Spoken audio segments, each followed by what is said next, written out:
अस्सलाम वालेकुम।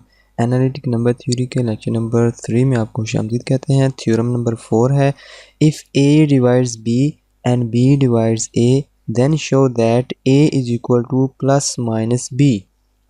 ठीक है, हमारे पास गिवन है कि ए अगर बी को डिवाइड करता है और बी ए को डिवाइड करता है तो इसका मतलब है ए बराबर होगा प्लस माइनस बी के। ठीक है, इसका मतलब हमारे पास गिवन है, ये दोनों चीज़ें गिवन है हमारे पास और ये हमने प्रूव करनी है।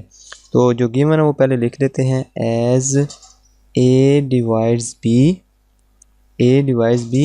अगर ए बी को डिवाइड करता है तो बी को ए के किसी मल्टीपल की शक्ल में हम लिख सकते हैं।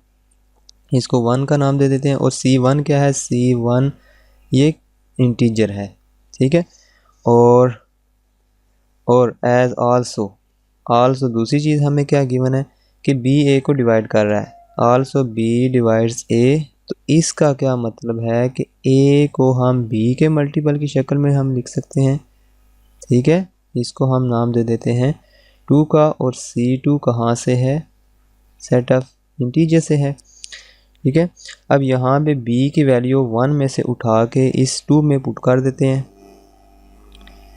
इसमें उठा के पुट करते हैं तो हमारे पास आता है a इज इक्वल टू, इधर लिखेंगे यूजिंग 1 इन 2 में इस्तेमाल करते हैं तो हम b की जगह क्या लिख देंगे, AC1 मल्टीप्लाई C2, क्योंकि b क्या है, AC1 है। a is equal to AC1 C2, यहाँ से a से कैंसिल हो जाएगा, हमारे पास क्या बचेगा, 1 is equal to C1 C2। ठीक है, और अगर देखें यहाँ पर लिखा हुआ है कि C1 C2 बराबर है 1 के। सही है, तो ये कब ट्रू होगा, अगर हम C1 की जगह 1 रख दें, ये C1 की जगह 1 रखें तो इस साइड पे 1 लाना है हमने, तो C2 की जगह भी 1 रखना पड़ेगा तभी 1 आएगा ना। और अगर C1 की जगह -1 रखें तो C2 की जगह भी -1 रखने पड़ेगा तभी इधर 1 आएगा ना, माइनस माइनस प्लस। इसका मतलब है दिस होल्ड्स ओनली, इधर लिखेंगे दिस होल्ड्स ओनली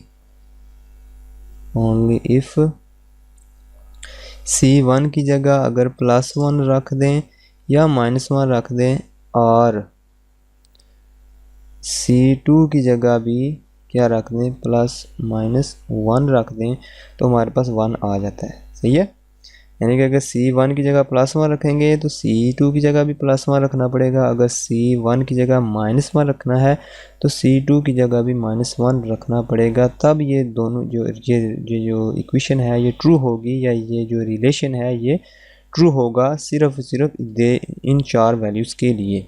ठीक है, तो यहाँ से इसका मतलब हमारे पास C2 की वैल्यू और C1 की वैल्यू आ चुकी हैं। तो C2 की वैल्यू यहाँ से उठा के अगर 2 में पुट करें तो हमारे पास जो रिक्वायर्ड रिजल्ट है वो आ नहीं जाता। C2 की वैल्यू इधर लिखेंगे using C2 is equal to +-1 इन 2 में रखेंगे तो a is equal to b multiply C1 की जगह क्या लिख देंगे, +-1, तो b को +-1 से मल्टीप्लाई करें तो +-b ही आएगा।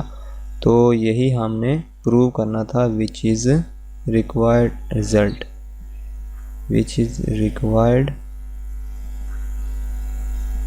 रिज़ल्ट। ठीक है, तो हमने प्रूव कर दिया कि अगर a b को डिवाइड करता है और b a को डिवाइड करता है तो इसका मतलब ये है कि a बराबर होगा +-b के। ठीक है।